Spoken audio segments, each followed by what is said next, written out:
performance in the field. Our armor bundles provide unmatched safety and comfort, while our battle belts and holsters ensure quick and easy access to your gear. Stay prepared for any situation with our high-quality medical supplies, designed to keep you ready for action at all times. Looking to enhance your skills? Our firearms training programs will take your proficiency to the next level. Trust LT Defense for all your tactical gear needs and gear up for success on the battlefield. This entire military is one cohesive, dedicated force. And the threats to our nations, they don't sleep. They're watching our every move. Iran, Russia, China, North Korea, ISIS, Al-Qaeda. They may be watching this right now. Our military should not be mistaken for a cable news gabfest show. We don't care what you look like.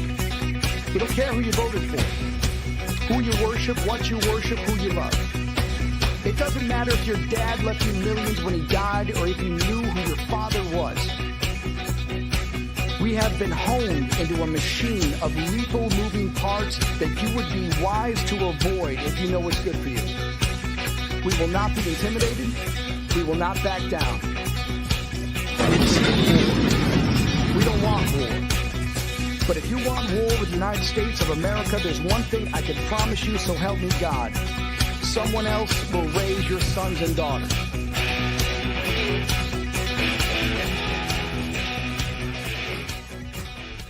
Military Broadcast Radio, the station that's giving veterans a voice. Find us on the web at mbradio.us. Military, I'm a certified financial social worker. I was in the Air Force for 14 years, and then I paid off $20,000 of debt while I was active duty within 3 years as an E3. So that's kind of like I got really into personal finance, and so I've been really passionate about that ever since. And that was 10, 12 years ago now. So since then, I became a social worker, and now I'm a certified financial social worker. So we kind of get into, dealing with finances, but then also kind of dealing with the psychology behind finances, like the mental side of things. So.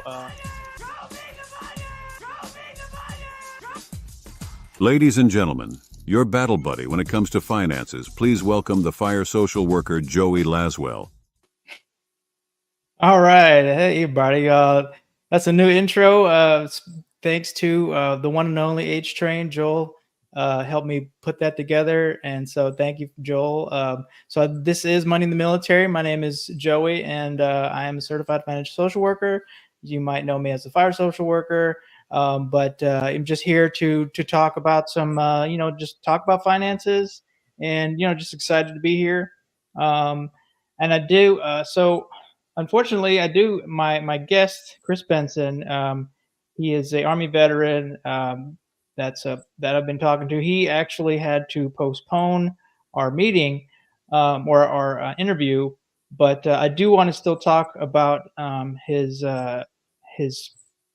story a little bit, and then we're going to have him on at another time. But this is part of live broadcasting. Sometimes things don't go exactly the way they plan, but we're here. We're going to have fun. Might have to ask H to kind of jump in every once in a while, and we're going to talk about basically just talk about entrepreneurship, and that's kind of the theme that we were going to talk about with Chris. And, I just wanted to, basically talk about the ins and outs, the ups and downs of entrepreneurship. I'm kind of like mid-journey, or starting this journey as an entrepreneur, as a veteran. And, we'll talk a little bit about maybe some of the mistakes I've made already, or, like some lessons learned. And, hopefully I can prevent a future veteran from making some of the mistakes I've made, but then also, maybe some successes that have come up. So just, bear with us. Thank you, Terry. She says, I got this. Oh, thank you. So yeah, this is this whole podcasting thing has been a really awesome experience. I've met so many cool people. And once again, shout out to Military Broadcast Radio. They're just an amazing group,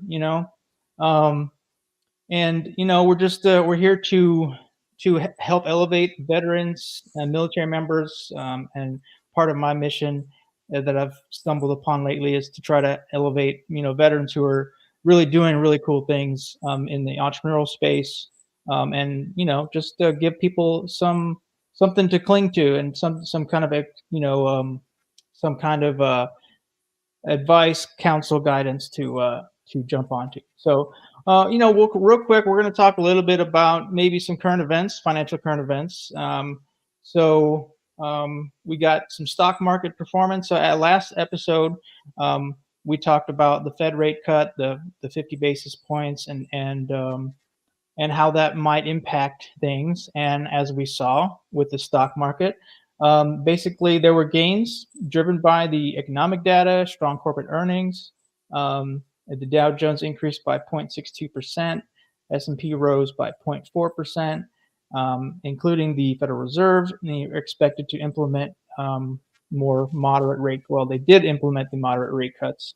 So yeah, I mean, we'll kind of see. It seems like the markets liked the idea of the market or the Fed Reserve cuts. So far, that it seems like nothing. The sky isn't falling, and the markets are kind of stabilizing with that news and kind of processing it. But yeah. So we'll also let's see what else we got. Oh, I missed. Yeah. So we got inflation is coming down still in most major economies, but there are concerns about public debt and some, obviously geopolitical stuff going on. The central banks, including the Federal Reserve.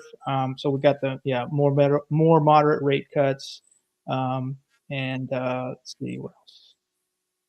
Yeah, so we also got Costco's financial results, so we'll talk a little bit about that.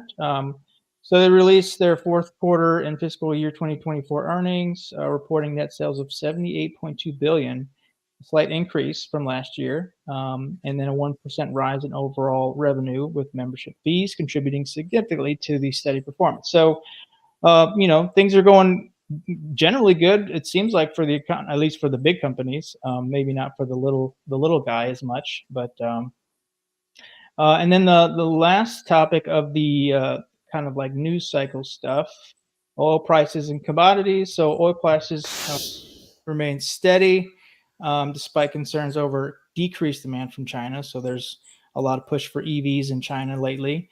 And then U.S. stockpile reductions helped balance the market. And then copper is in demand due to its essential role in renewable energy products. So yeah, those are kind of like the top line kind of financial industry stuff. Yeah, so if anyone has any additional comments to that, just let me know. Yeah, and so basically back to I did want to talk a little bit about the Military Influencer Conference that's coming up in Atlanta, Georgia. Hopefully, we're not going to be rained out, but I mean, with the weather hitting soon, hopefully by Monday, things will be cleared out. So hopefully everyone is going to be safe during this storm. It's going to be pretty intense. Tallahassee looks like they're going to get hit pretty hard. So hopefully, if you're in the path, stay safe, stay dry as much as possible. Yeah, so the Military Influencer Conference is going to be in Atlanta from September 29th to the 3rd. It's just like 3 or 4 days, but it's just going to be chock full of really great speakers, sessions. I'm looking at it, as a budding entrepreneur, but then also as an advocate for veterans' mental health, and obviously learning about the financial industry. Learning more because there's going to be tons of people from all different walks of life, all different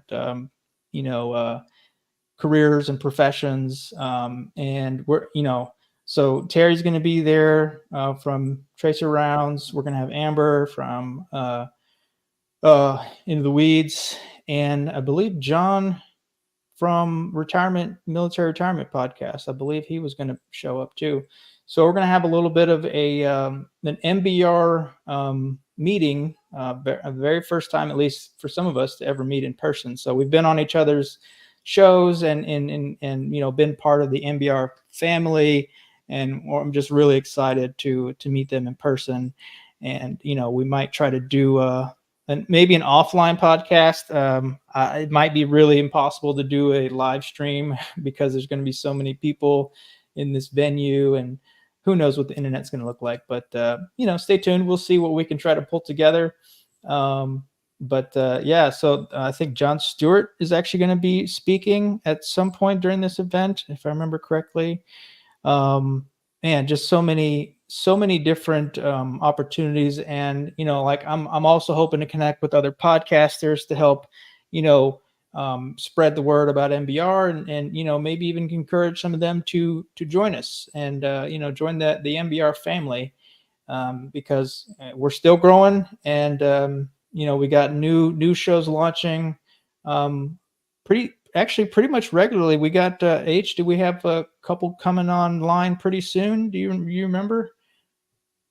But yeah, I know we got at least one or two coming down the line.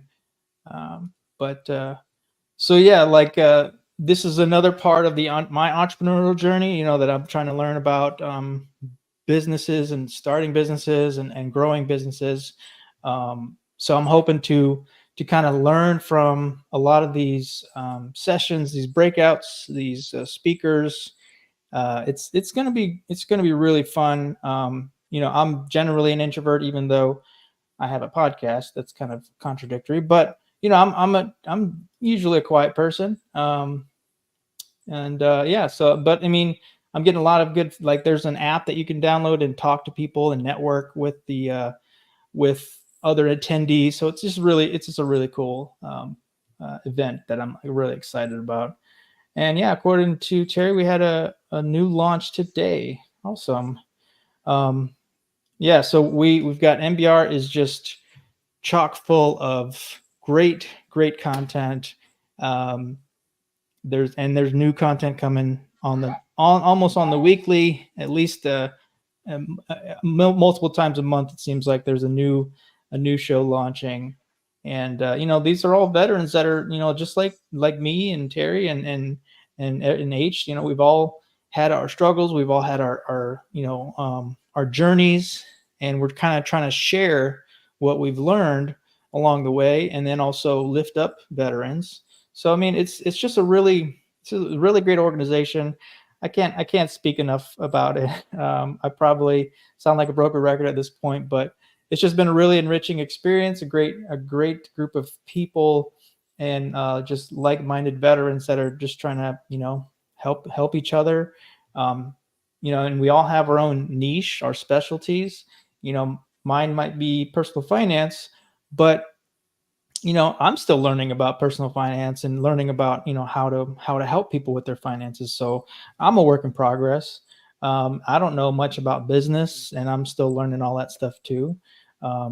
So yeah, we're all learners. None of us are experts at podcasting. We're literally growing and learning on air.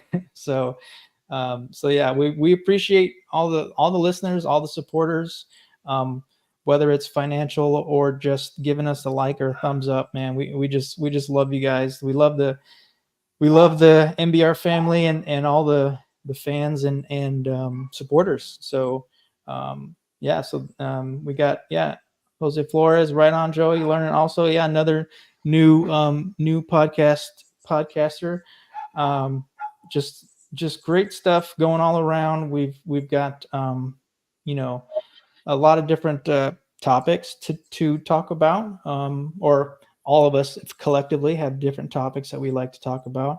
But if you're interested on being featured on MBR, then find one of us, or go to the MBR website, mbradio.us, and reach out to us if you have a cool story to tell, or if you just have something that you're passionate about as a veteran. Let us know. We're definitely down to to entice and encourage all kinds of veterans from all walks of life to share their story. We're just giving you a voice.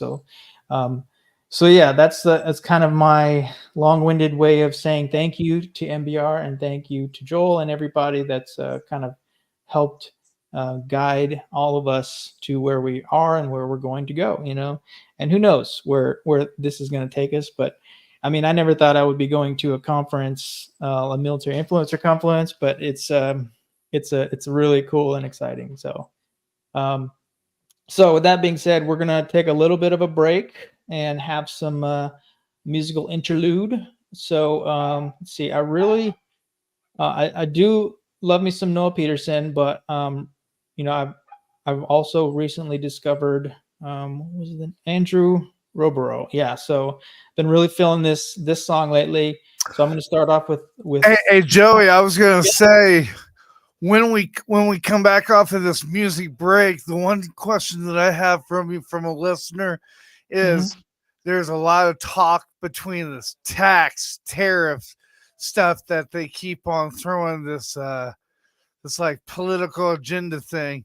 Can you break it down and explain to us what this 200% tax is that he's warning John Deere about? Mexico. Okay, yeah, we can talk about that for sure. All right, so we'll do a quick musical break, and then when we're back, we'll talk about some tariffs.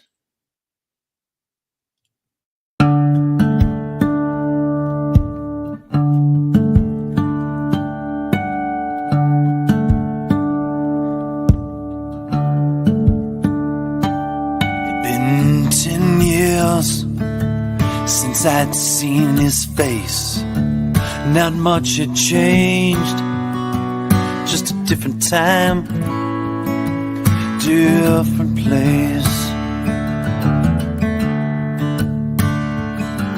When I shook his hand, I knew something had changed. This was a different man from the one I knew back then.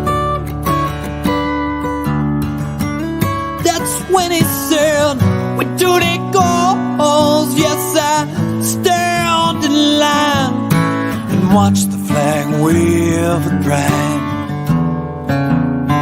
You see, this is what I do, yes, I bleed red, white, and blue.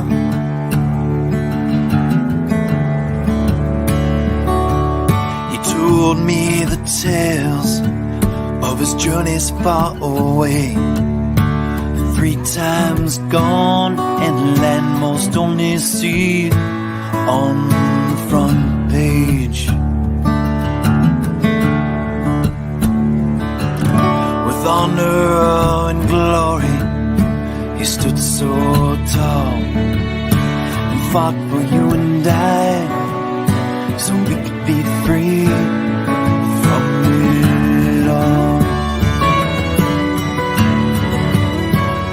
When he said, we do the goals, yes, I stand in line and watch the flag wave at pride. You see, this is what I do, yes, I bleed red, white, and blue.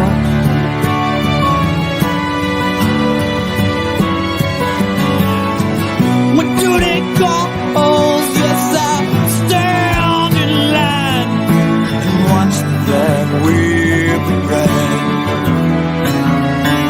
You see, this is what I do, yes, I bleed. This is what I do, yes, I bleed. Oh, this is what I do, yes, I bleed. Red, white, and blue.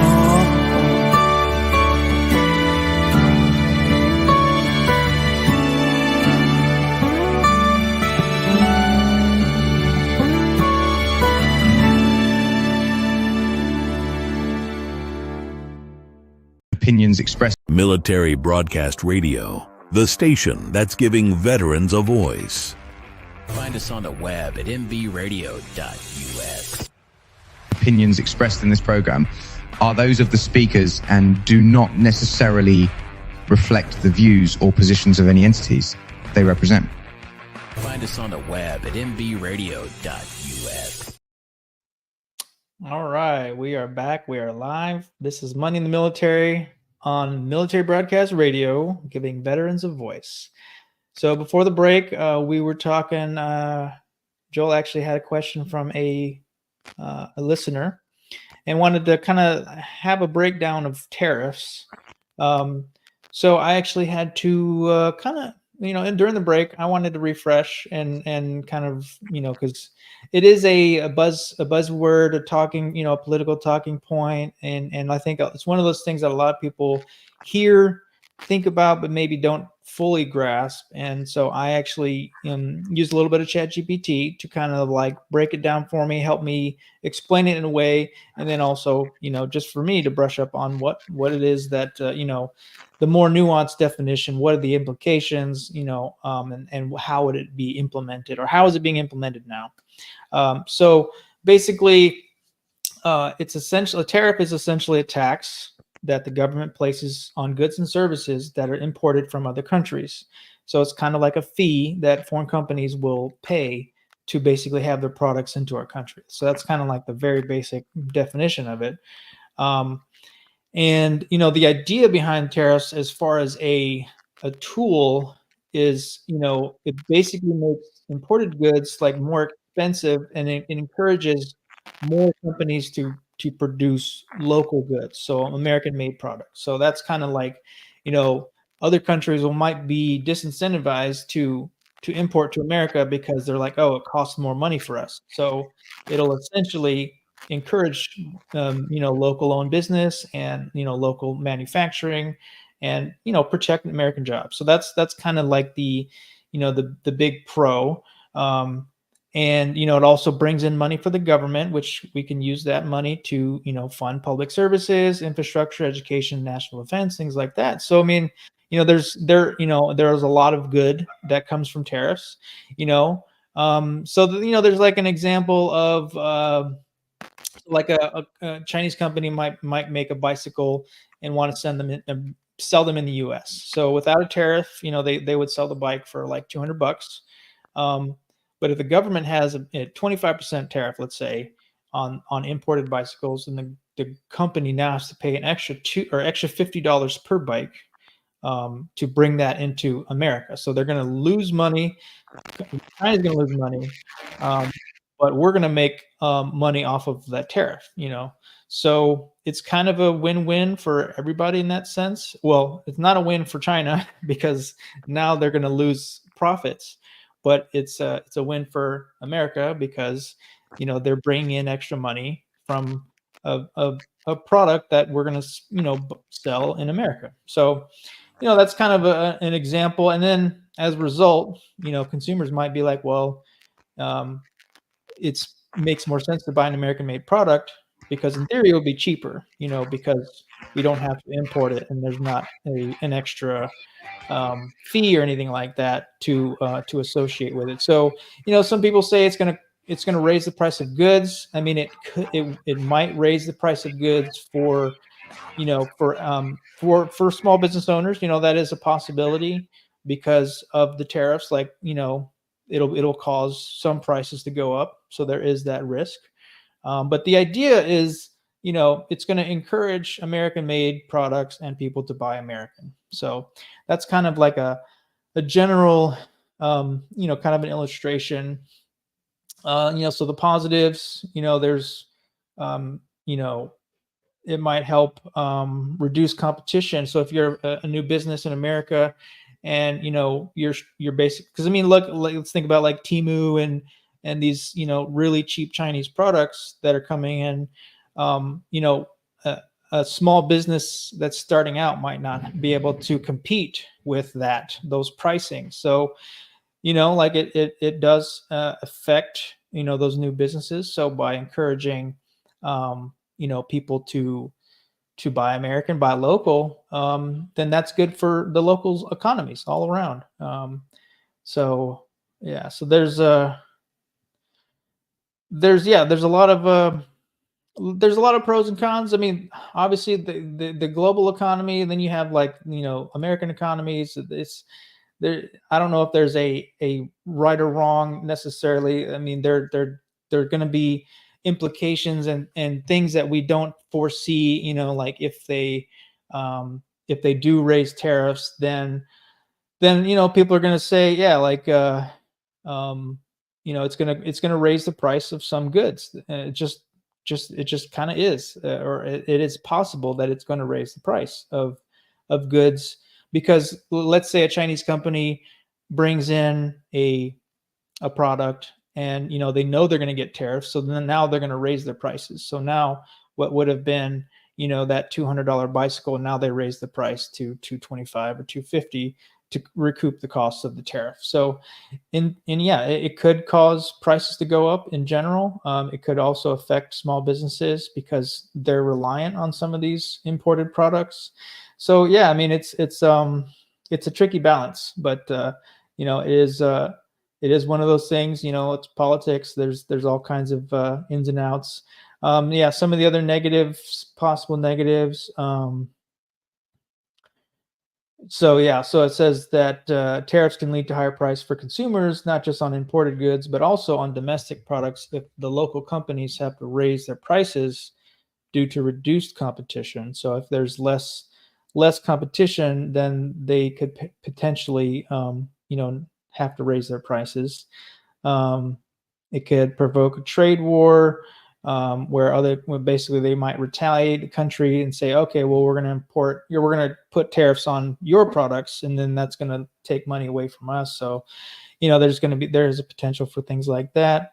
And then domestic industries might become less innovative without the pressure of foreign competition to improve.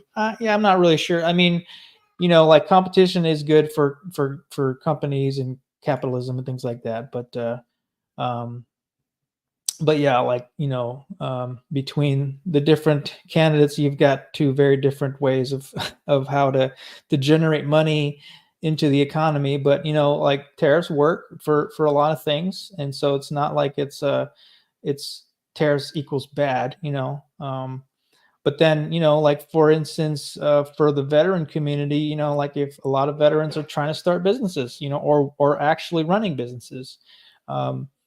So this could affect their bottom line. And then as a kind of a personal, well, I don't really have any products that I'm selling per se, like an actual physical product, but like if I was had a storefront and I was selling XYZ product, if suddenly a new tariff came into place, and then that directly affected my bottom line, because now the same products that I was getting at, let's say $50, now cost me 75 or 100.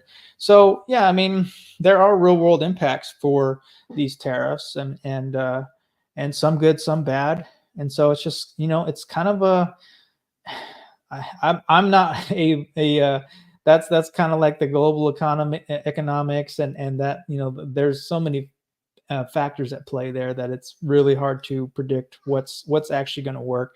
And like that's kind of the tricky balance of just managing that level of finances.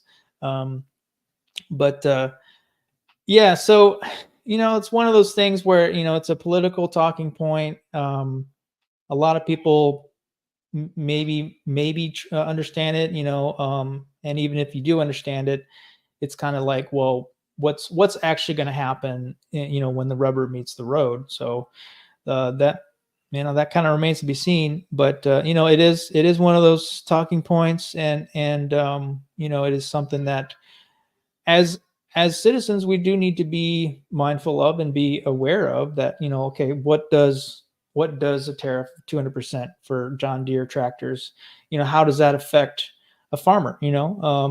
Is that going to basically make their products more expensive? In theory, yeah. I mean, I would say it probably would, but I mean, is that going to bring in more money into the economy? Yes, it would.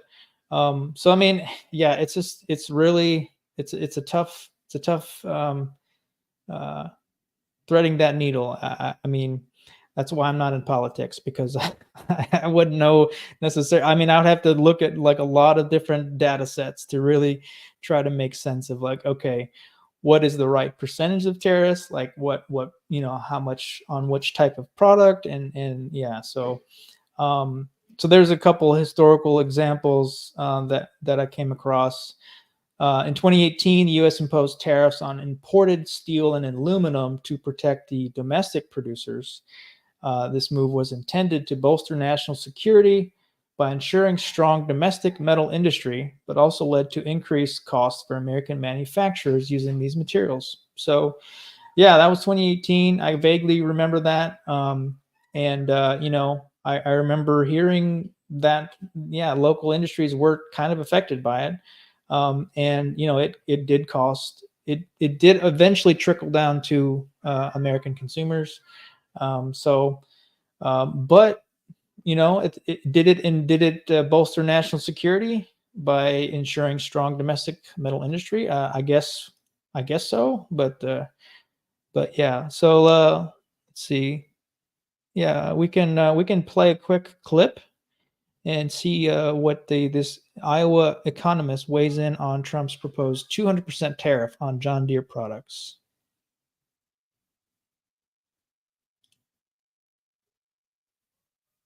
Let's see. Well, is it working? Let me see. Is it playing?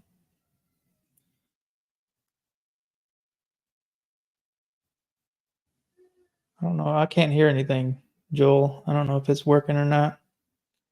But yeah, there's a video on screen that Joel popped up his screen, or a video that we can try to play. But yeah, like, what are you guys' thoughts on tariffs? And what is it? Does it mean anything to you? I don't know. Like, it's one of those things that's it doesn't affect people until it does. Ever since I was young, my dream has been to open a chocolate shop, to make unique, colorful, world-class chocolate. I had to play. Okay. Well, easier, so I can focus on. Oh, there we go. Important.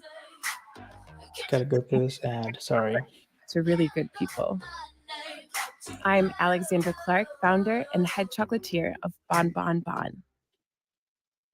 Donald Trump is threatening Deere & Company with stiff tariffs if it goes through with moving some manufacturing jobs to Mexico. Now, if he's reelected, Trump says he'll impose a 200% tariff on John Deere products if the company shifts production work to its planned Ramos, Mexico plant. KCRG TV9 State Capitol reporter Connor Hendricks looks at the impact that proposed tariff could have. I'm just notifying John Deere right now.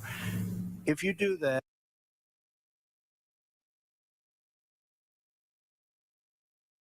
Looks like it's frozen up a little bit.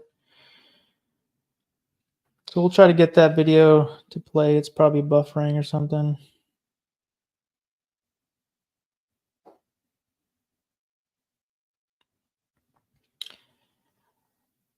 There we go. Sorry about that. I was on mute. Can you hear it or can you not? I can hear it, yeah, but it just kind of froze for a second. 200% tariff on everything that you want to sell into the United States. John Deere has made several moves as farm income has fallen for the past 2 years. Happening today, more than 300 John Deere workers in Waterloo are now without a job. Hundreds of employees at John Deere may have clocked out for the last time. 34 production workers will be placed on indefinite layoff effective May 31st. The company has laid off more than 1,600 employees. It has also started shifting some of its production to Mexico. It's hurting our farmers. It's hurting our manufacturing. Trump wants his threat of higher tariffs to force companies like John Deere to keep production in the U.S. Iowa State University economics professor Peter Erasmus says higher tariffs won't likely do what Trump wants. Making parts more expensive for John Deere is not going to help John Deere either, and it probably would not help jobs in the United States. So I think some of this isn't perfectly well thought out. Erasmus says it increases the cost of the parts brought into the U.S. and increases the cost of the finished product. So the consumer loses and the company loses. I asked Iowa's members of Congress and their Democratic challengers about Trump's proposals and what it would do to producers. Representatives Miller Meeks and Hinson sent a statement. They didn't answer directly, but both blamed President Biden for rising costs. Erasmus says that a president can't just decide to impose a tariff because we have trade agreements with Canada and Mexico. If Trump were to do this, it would require an act of Congress. That said, he doesn't foresee a 200% tariff on John Deere products becoming a reality anytime soon. At the Iowa Capitol Bureau, I'm Connor Hendricks reporting. Yeah. Okay. Well, there you go. Like that's it's one of those things where the intention is to keep the companies from, that's the domestic side. Like they want to keep things in the domestic side of production. Which is great, because it's gonna lose jobs, or they're gonna lose jobs to Mexico or Canada.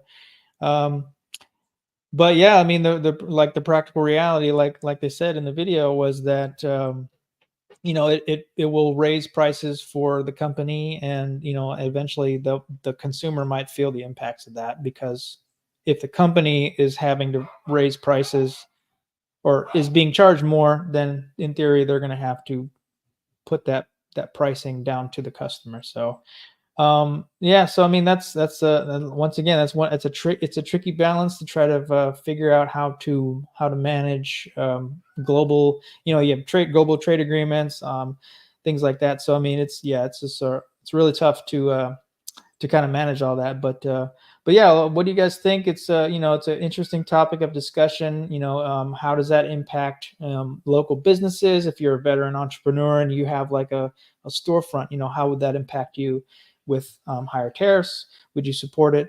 So yeah. So comment if you're a business owner, and that what are your thoughts on more tariffs to bring in more money to the local economies? So. So while we digest that, we're going to take another quick break, and actually I wanted to highlight one of that Chris Benson, his project a little bit, and just talk about what he's been working on, and then we're going to have him back hopefully soon, or have him on the show, and he's got a really cool story to tell, so I'm really excited to have him on eventually.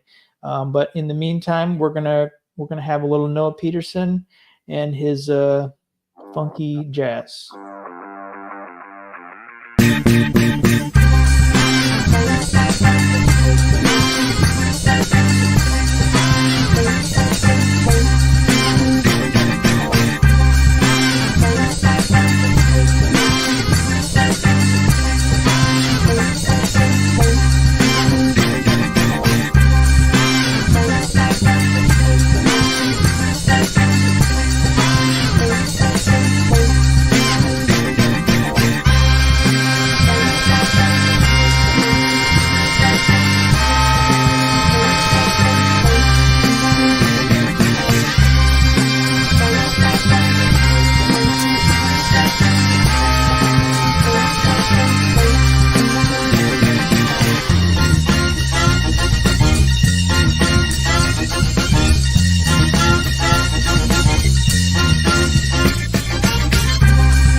Opinions expressed in this program are those of the speakers and do not necessarily reflect the views or positions of any entities they represent.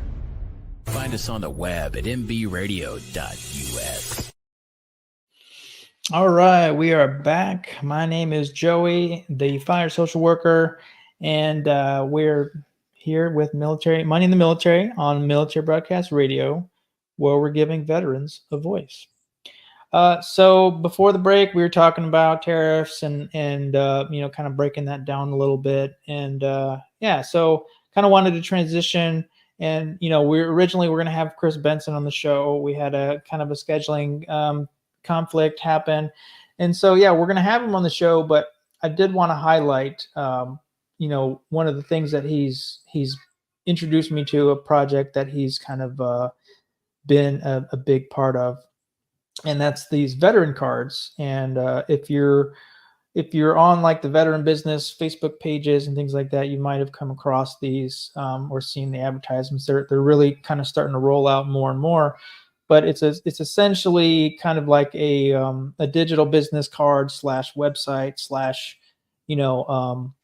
kind of like a landing page for your business, and specifically geared towards veterans. I mean, they have them for civilians as well, but the veteran cards is kind of like a network that they're kind of building and promoting for veterans to help support veterans, either through networking with other business owners, be like, hey, a part of my veteran network is XYZ, like appliance repair person, or so basically these veterans are creating business pages and are able to connect with other people. So I'm just going to quickly show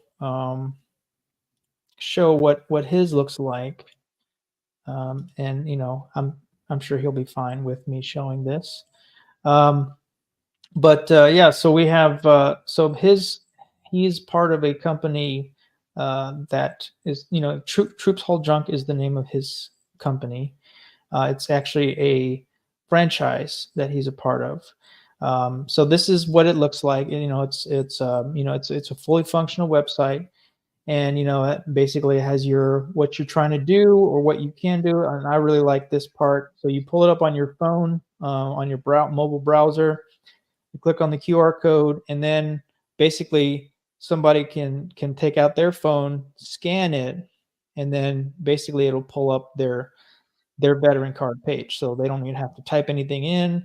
And then they have access to your veteran card page, and then you can have it basically quick linked to your Facebooks, your Twitter, LinkedIn's, all these different social. Because let's be honest, most businesses have to manage like 5 or 6 different accounts. So this kind of keeps it all in one nice place. And then there's also all the hyperlinks down here. You can add, it's a quick function to basically you pull out your phone and then you add to contacts, and then basically it comes out with like the full contact information with your picture, everything. It's really snazzy, really cool. You can link to your website, and all these are customizable. You can basically every little thing is hyperlinked.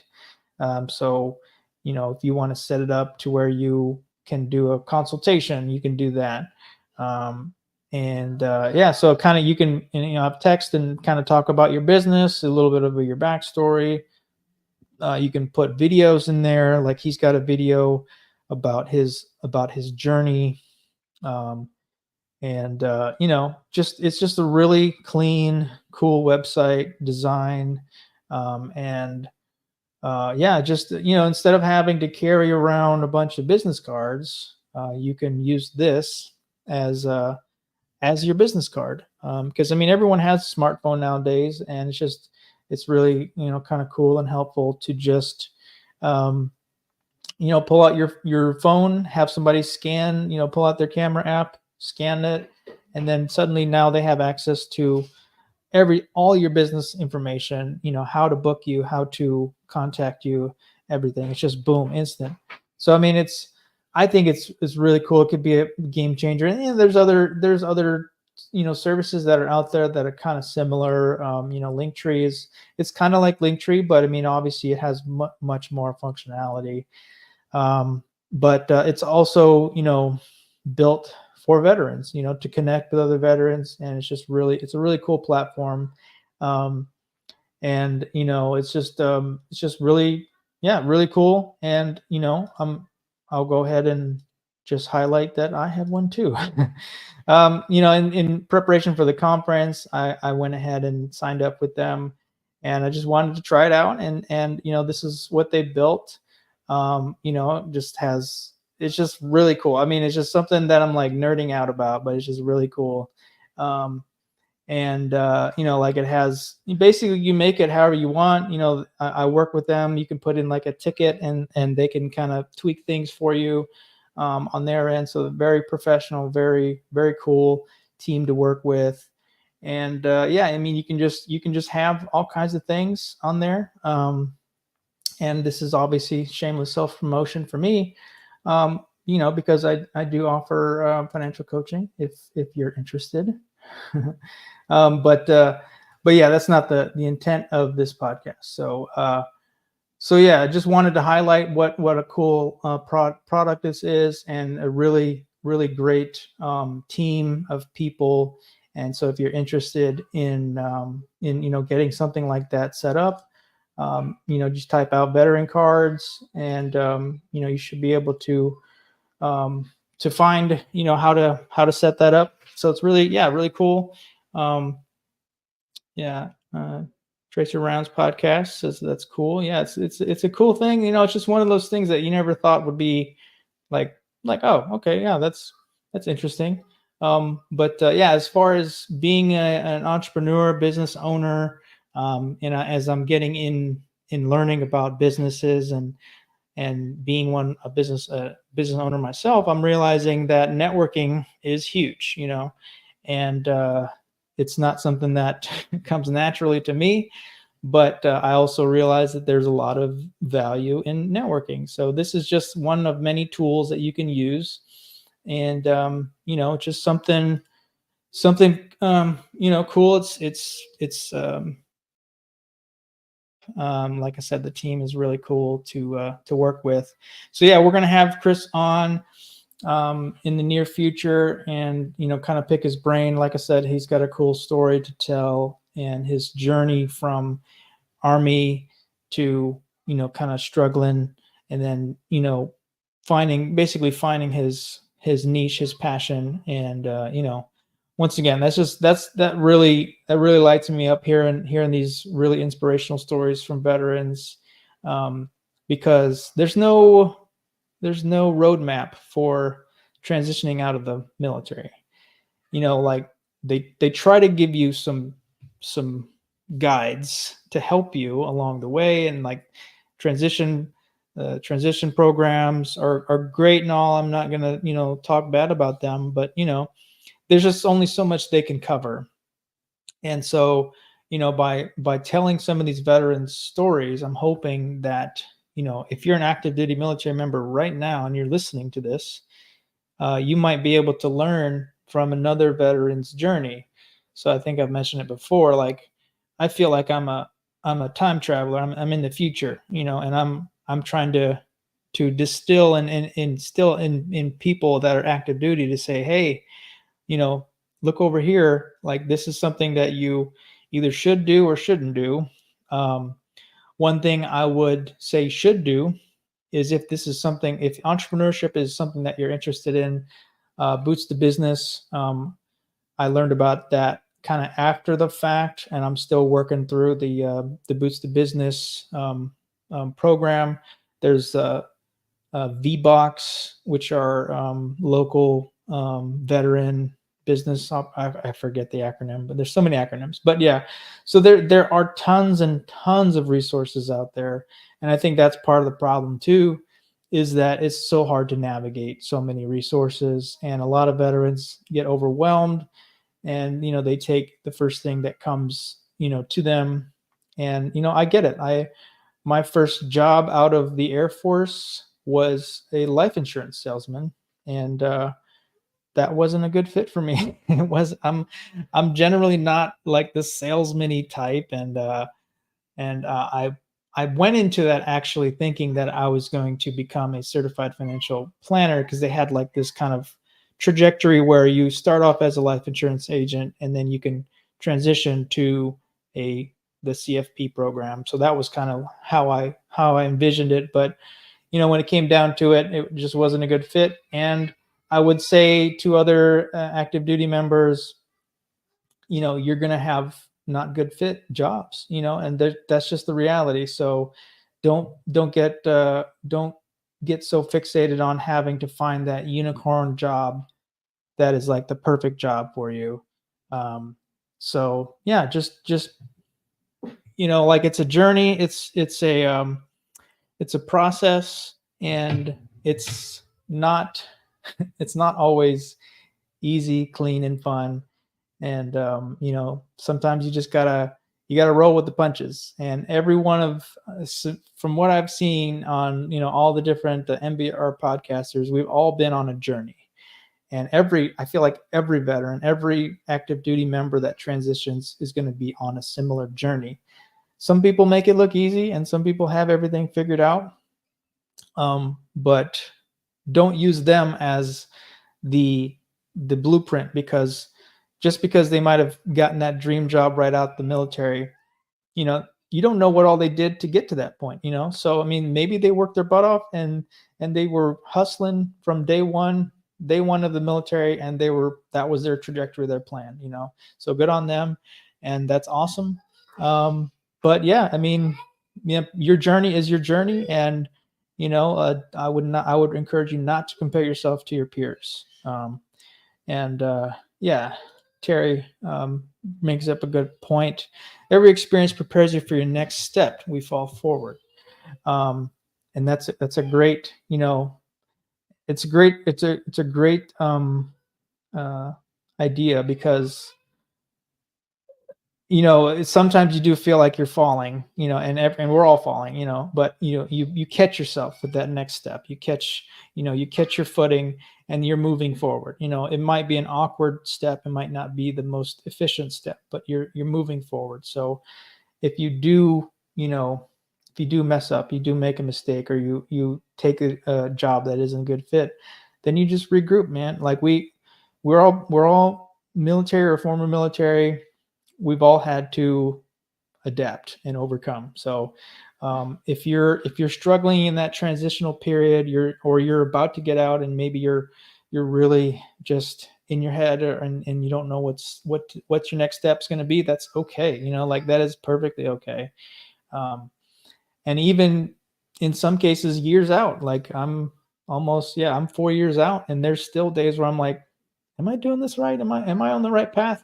So I mean, even when you think you've got things figured out, it's okay to pivot. It's okay to regroup, and and look at the terrain, and reevaluate. And all our military training is helping to prepare us for these kinds of things.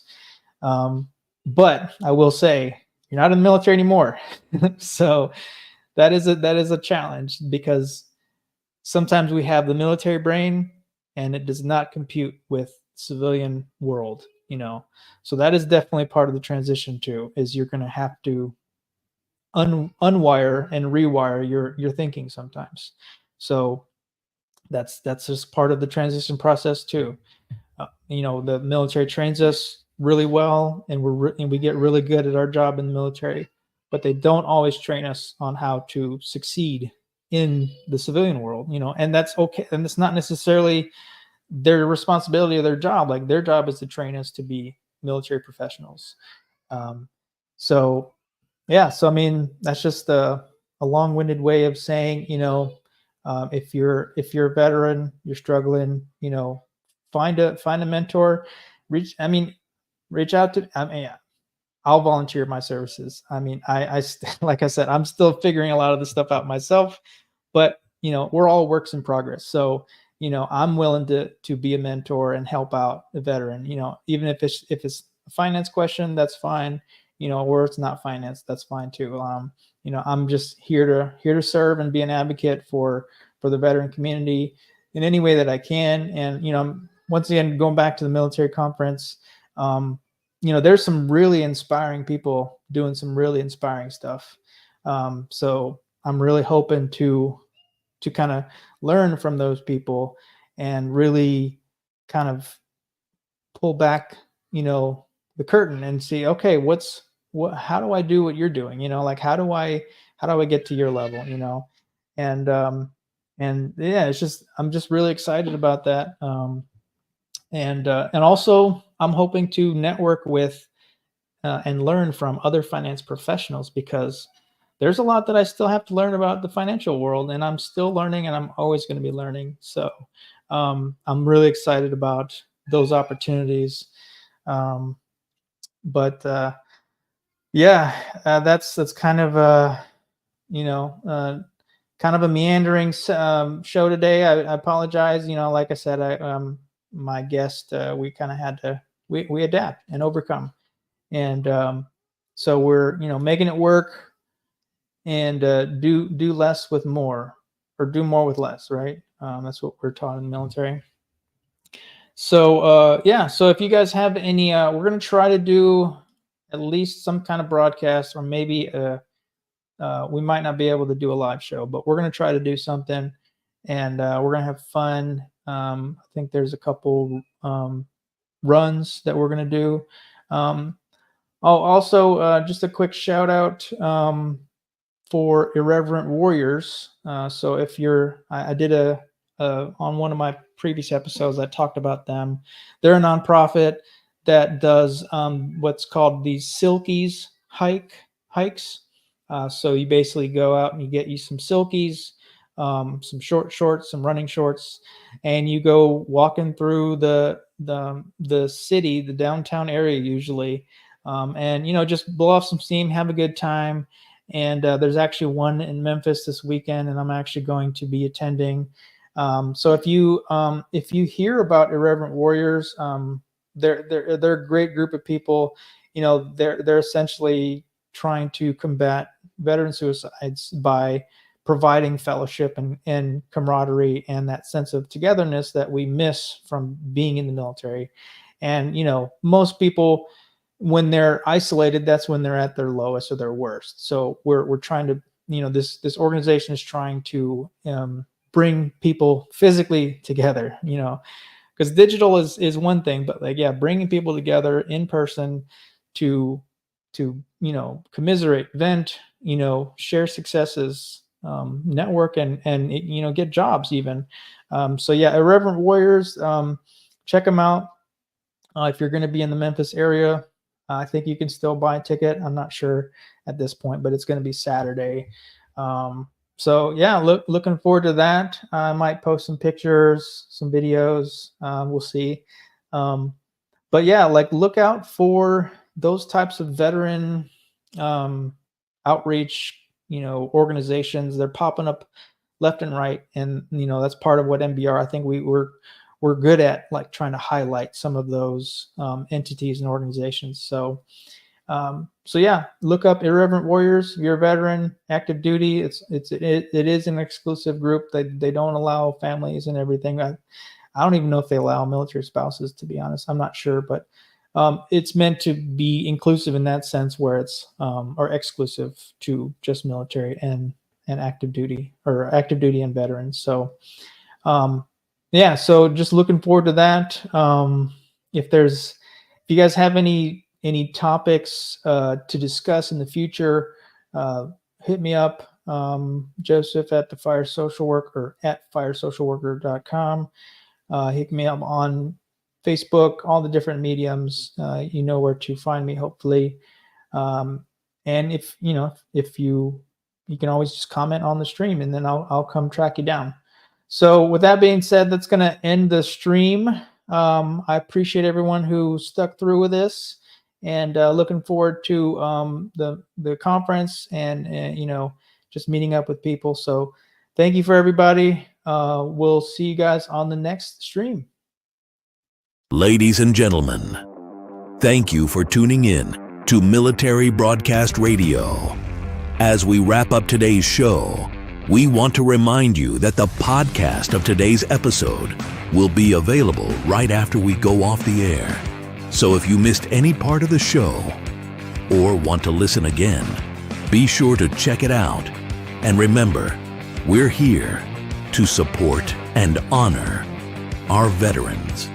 Your stories and experiences matter, and we are committed to giving you a platform to share them. That's right. We're here to give our veterans a voice. So don't forget to catch the podcast and stay connected with us.